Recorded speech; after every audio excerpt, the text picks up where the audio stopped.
Hi, my name is Ariana, or I also go by Ari.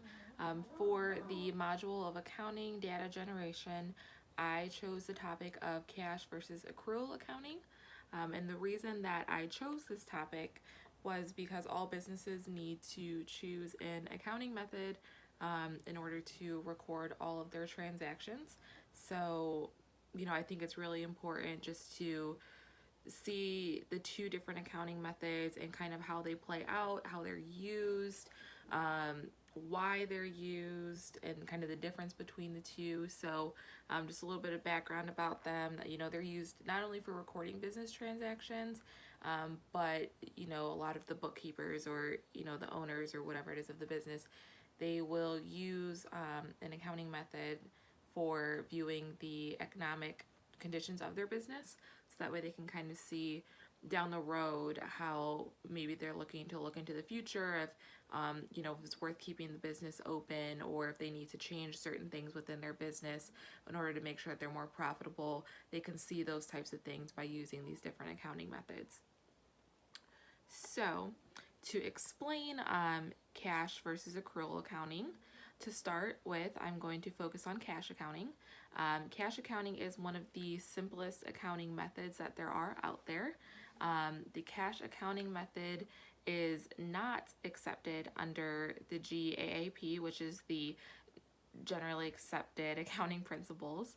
And the reason that it's not accepted under the GAAP is mainly because of one, it's not very accurate, so it doesn't take into consideration matching like expenses to revenues, which we'll get into in a little bit with the accrual accounting method, but also is the timeliness of it as well. So when recording different, expenses and transactions, it doesn't really take into consideration kind of that timeline is a little off, and I'll explain that in a little bit more as well. What the cash accounting method does do, though, is that it does record expenses when cash is paid.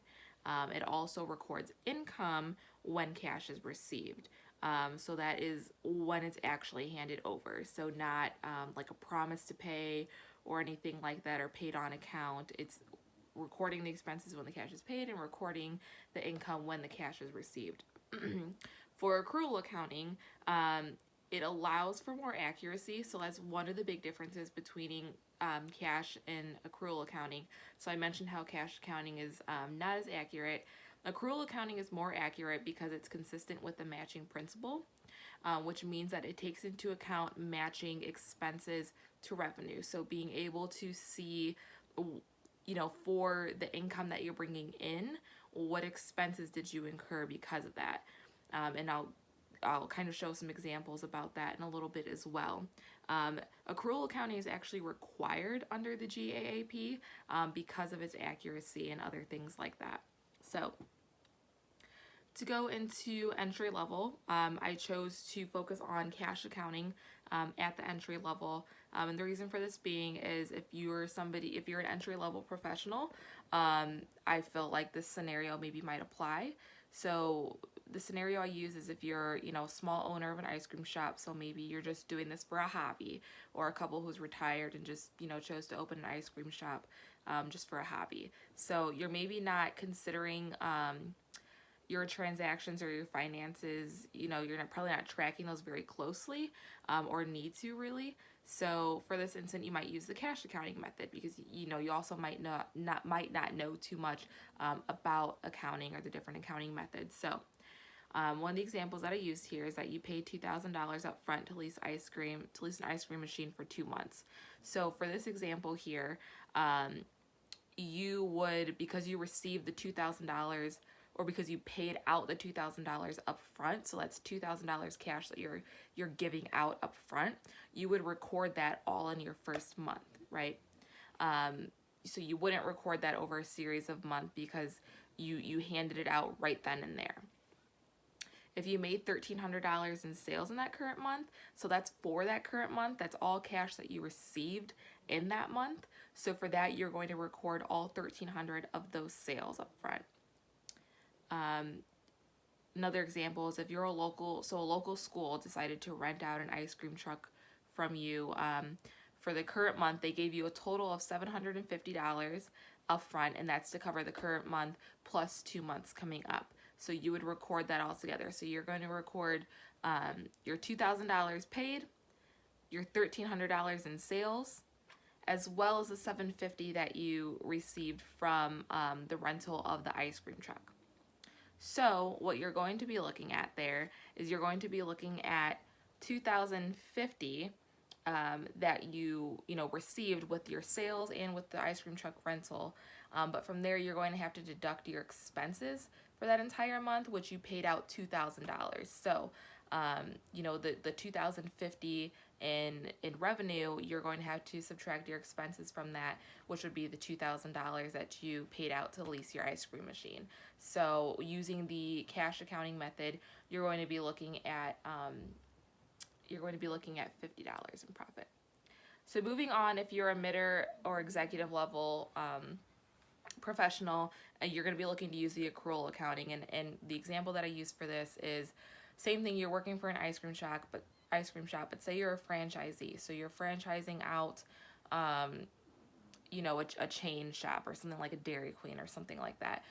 Because it is a franchise through a bigger corporation, you're probably going to want to use the accrual accounting because it's required through GAAP, and it's a lot more accurate for you as well. So the same examples, pay $2,000 up front to lease the ice cream machine. So for this instance, you're going to record the $2,000 over the period of 4 months. So although you paid it up front that month, you're going to record it through accrual accounting over the 4 months period. So you're going to record $500 every month. For the $1,300 in sales you made that current month, it's still the current month. So the same thing as with the cash accounting method, you're going to record the $1,300 in sales for that month. And then for the local school renting your ice cream truck for the current month, so that $750, although you did receive it right up front, we're still going to record that's the $250 over a period of time over those 3 months. So that's really the big difference between the accrual and the accounting method. For any ethical issues that might come up with this, I really focused on people who might falsely record their transactions. So maybe a business owner who is going to use the cash accounting method when they should really be using the accrual accounting method, because they know that a lot of the transactions that are happening are over periods of time where it would be a lot more accurate if they did use the accrual accounting method. And maybe they're trying to avoid certain taxes or things like that, which is why that they would choose to use the cash accounting versus accrual accounting. So an example from the Bible that I chose was Proverbs 10:9. Whoever walks in integrity walks securely, but he who makes his ways crooked will be found out. So this really spoke to me just because, it's really important for us to have integrity and honesty in our lives and whatever we do in our personal lives and in our business lives, and to really hold firm in that, and to hold firm in our trust in God. And the last part of but he who makes his ways crooked will be found out. So in the end, we're all going to be judged by God. The judgment day will come, and we'll have to face the decisions that we've made, again, not only in our personal lives but in our business lives as well. And ultimately he sees that and he knows that. So thank you.